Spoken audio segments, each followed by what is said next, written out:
इस घर का रहस्य सुनैना के सामने खोलने लगा। इस बंगले में रहने वाले जमींदार बड़ा शौकीन मिजाज का इंसान था। उसका रहन सहन किसी राजा से कम नहीं था।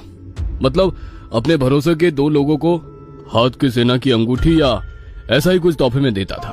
उसे पेंटिंग बनाने के साथ रात के वक्त जंगली जानवरों का शिकार करने का बड़ा शौक था। एक रात वो ऐसे ही जंगल में शिकार करने के लिए गया, पर उस रात उसे शिकार नहीं मिला, बल्कि वो खुद शिकार हो गया।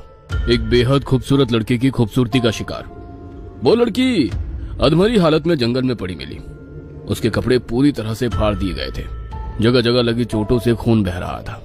लग रहा था कोई उसकी इज्जत लूटकर जंगल में फेंक गया हो। जमींदार उस लड़की को अपने बंगले में ले आया।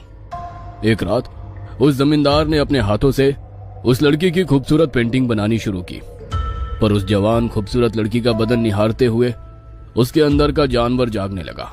और फिर अगले कई दिनों तक जमींदार उस लड़की की इज्जत को मसलता रहा, और पूरी तरह से बेबस वो लड़की सब कुछ बर्दाश्त करती रही। शायद उसके पास कोई और चारा नहीं था। कई दिनों तक ये सिलसिला चलता रहा, पर इस बीच वो लड़की कई दिन तक भूखी प्यासी रही। उस लड़की के सामने हर चीज खाने के लिए रखी, पर उसने एक निवाला नहीं खाया। शायद जमींदार को अपना विरोध दिखाना चाहती थी। कई दिनों तक भूखा प्यासा रहने की वजह से वो लड़की काफी कमजोर हो गई। अब वो किसी लंबी बीमारी से ग्रसित शख्स की तरह कमजोर दिखने लगी। आंखों के नीचे काले घेरे जमा हो गए थे। घुटनों तक लंबे काले बाल चिड़िया के घोंसले की तरह बेजान लग रहे थे।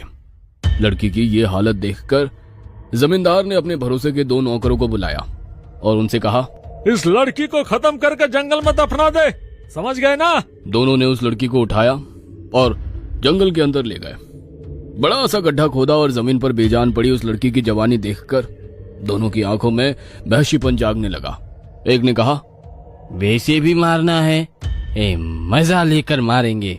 वो लड़की जंगल की उस पथरीली जमीन पर बेजान पड़ी थी।